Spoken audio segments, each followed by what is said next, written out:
à notre ami l'ancien ministre d'État de Centrafrique, Sylvain Doutinga, de nous faire son communiqué, son intervention, où, si j'ai bien compris, là aussi, on va parler de futur et d'avenir, et il y en a beaucoup, il y en a grand besoin en Centrafrique.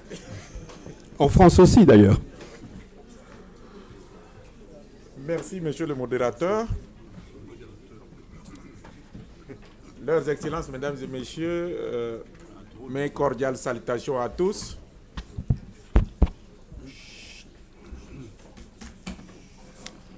En introduction, pour commencer, sur ce thème que je crois crucial. Prêtez un peu attention à notre orateur. Merci. Pour commencer sur ce thème que je pense crucial et transversal sur les autres, je veux parler d'un spectre qui hante l'Afrique, le spectre de l'islamisme. Il me semble utile de dire brièvement que les objectifs du terrorisme islamiste et les moyens qu'il s'est donnés pour y parvenir sont communs à toutes les aires géographiques où il se déploie. La sauvagerie et le chaos qu'il met en œuvre en Afrique particulièrement, au Moyen-Orient, en Asie et ici aussi en France, ne sont partout qu'un moyen au service de son objectif stratégique: diviser le monde et détruire la zone grise. La zone grise s'entendant comme l'espace occupé par la plupart des musulmans entre l'appartenance au monde du califat d'une part et celui des infidèles de l'autre.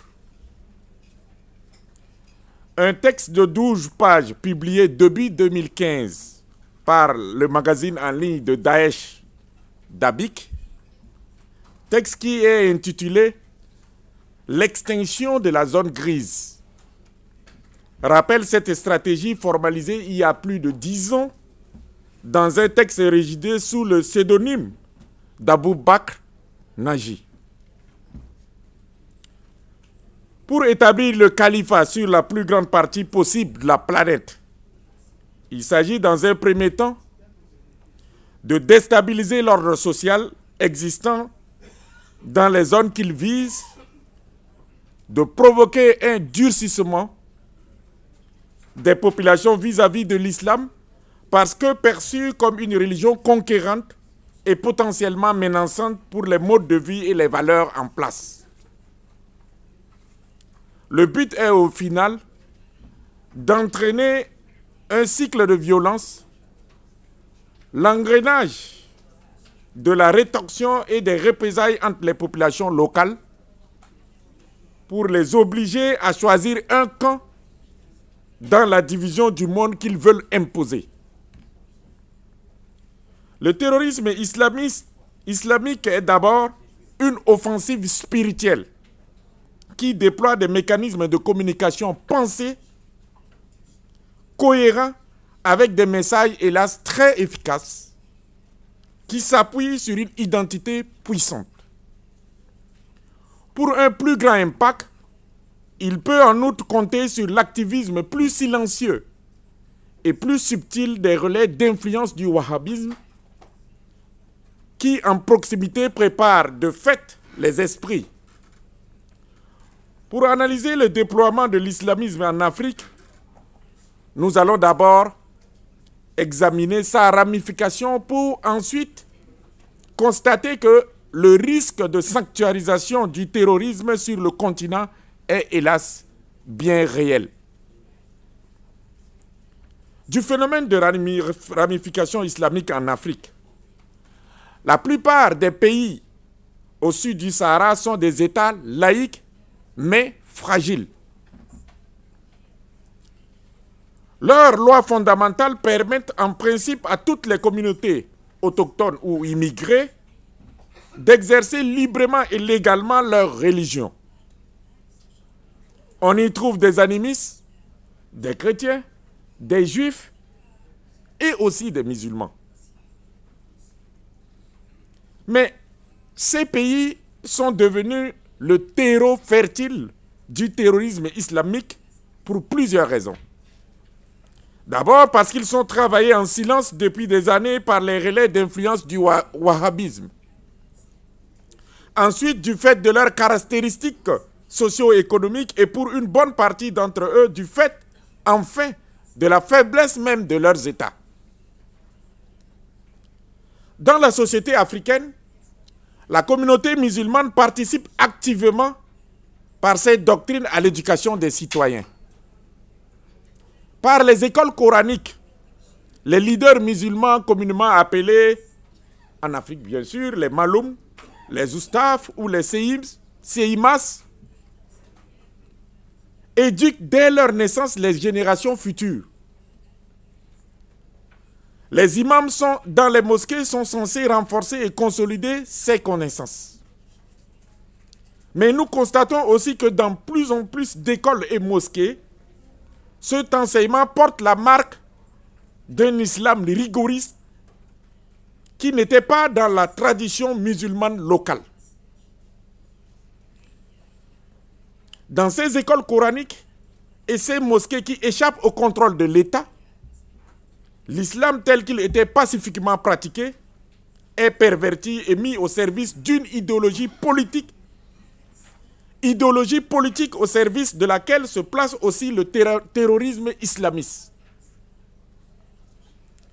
En France, vous savez mieux qu'aucun autre peuple ce qu'il advient lorsque le politique et le religieux se marient.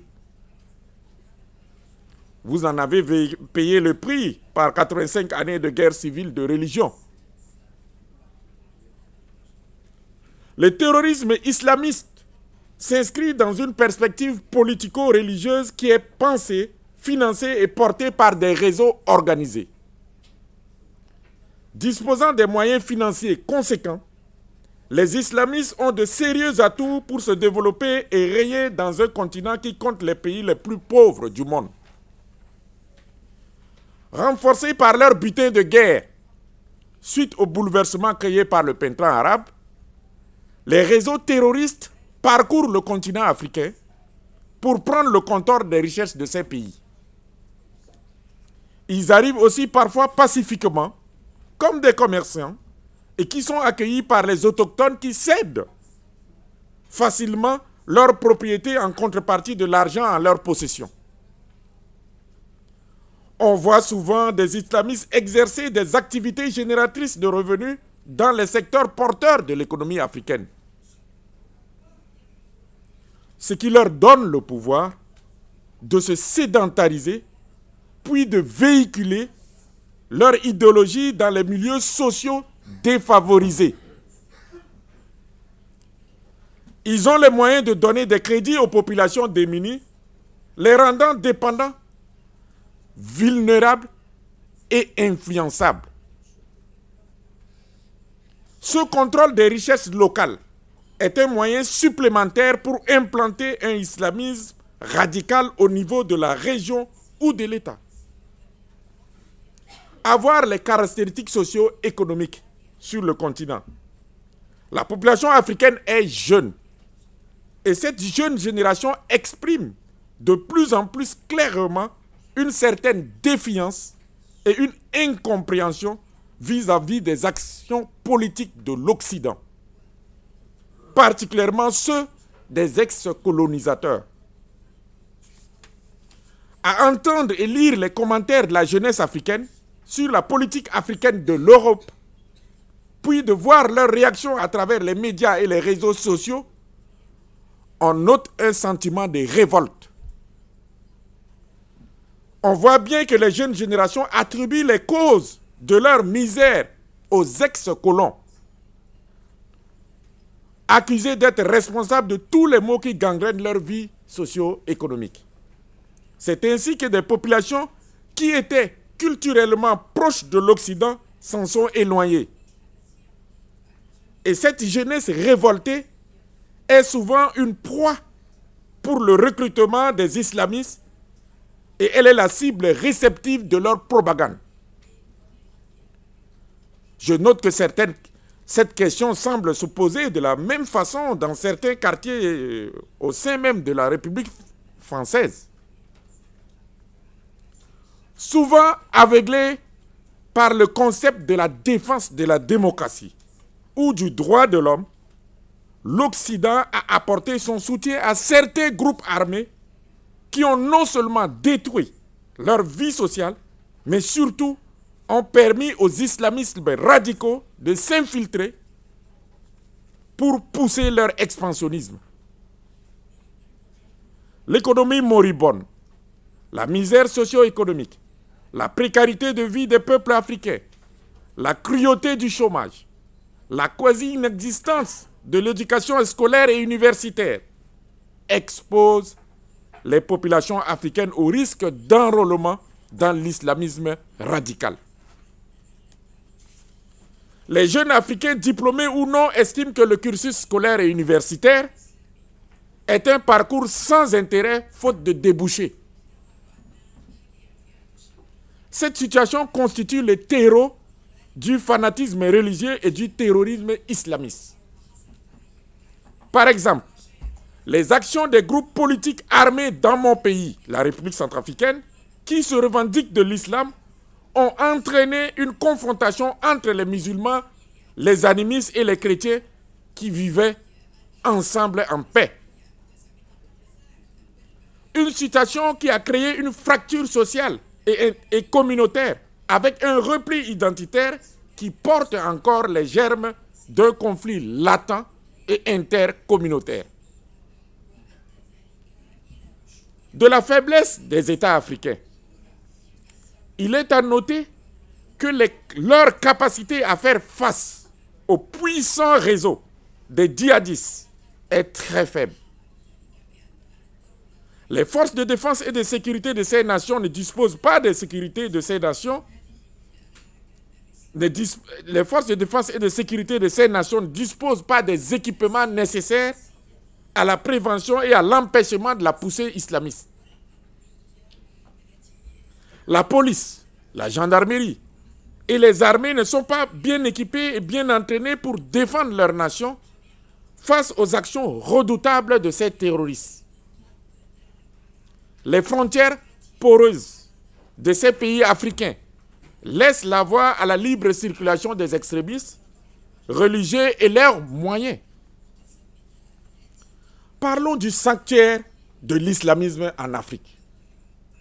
Après les instabilités nées dans certains pays bouleversés par le printemps arabe, le mouvement islamiste depuis le Moyen-Orient, le Maghreb, poursuit son chemin depuis le nord de la Méditerranée, Libye, Algérie, Égypte, Tunisie, vers l'Afrique au sud du Sahara. Ces bouleversements ont fait sauter les verrous des pays qui apparaissaient comme les boucliers pour l'Afrique noire. Les organisations terroristes qui se sont fortifiées entre-temps disposent désormais de la facilité de mouvement vers l'Afrique subsaharienne. Alors, regardons l'implantation progressive des islamistes radicaux. Pendant longtemps, l'organisation Al-Shabaab était fixée en Éthiopie et contenue par les forces de l'Union africaine. De nos jours, cette organisation terroriste est restée forte et étend ses emprises sur les pays de la région. Ils ont déjà mené des attaques au Kenya et d'autres pays de la sous-région. Al-Qaïda au Maghreb islamique et le Moujao ont étendu leur emprise de l'Algérie au Mali jusqu'en Libye. Boko Haram, qui était initialement une secte nigériane, s'est étendu jusqu'au Niger, au Cameroun et au Tchad et menace désormais la République centrafricaine et les deux Congos. Les combattants d'AQMI et de Boko Haram sont aussi signalés en mouvement dans la partie nord-est de la République centrafricaine. Il y a vraiment un risque probable à ce que ces organisations terroristes fusionnent. Il est apparu que les dissidents les plus radicaux de la rébellion Séléka, ayant pris le pouvoir en 2013 avant d'être destitués, en Centrafrique, qui se sont repliés vers le nord-est du territoire avec leur arsenal de guerre, sont déjà en contact avec ces réseaux terroristes. Ceux-ci revendiquent déjà la partition du Centrafrique. Il ne fait mystère pour personne que beaucoup de ces combattants de la Séléka sont des Soudanais, des Tchadiens, des Nigériens et d'autres. Ceux-ci savent qu'ils sont recherchés par la communauté internationale et ils ne comptent pas se résigner. Il faut donner plus d'efficacité aux actions internationales. Les mesures de protection et de la défense prises par la communauté internationale pour éradiquer l'expansion des islamistes en Afrique doivent davantage s'appuyer sur les forces locales pour gagner en efficacité. Des moyens de défense doivent être donnés aux forces nationales parce qu'elles ont la connaissance de leur territoire, ce qui est indispensable pour mieux organiser les opérations de résistance face aux menaces. Des forces étrangères sont actuellement déployées avec de gros moyens.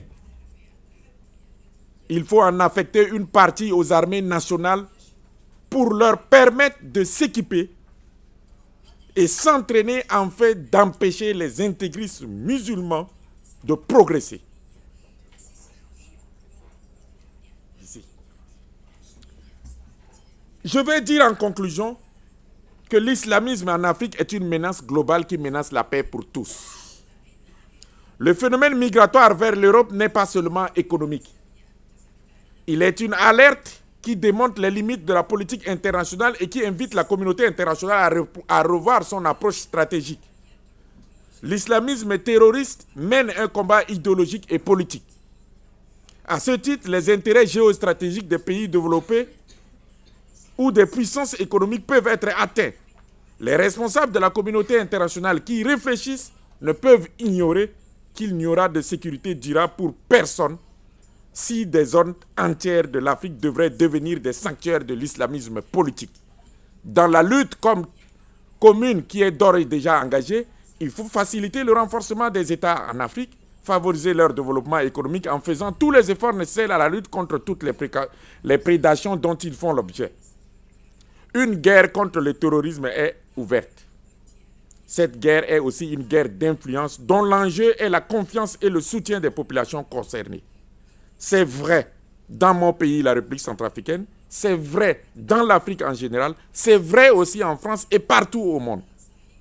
Cette guerre est globale en Afrique comme dans la centaine de Mozambique que compterait la France selon le ministre de la Ville.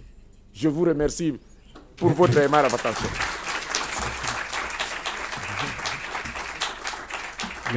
Merci.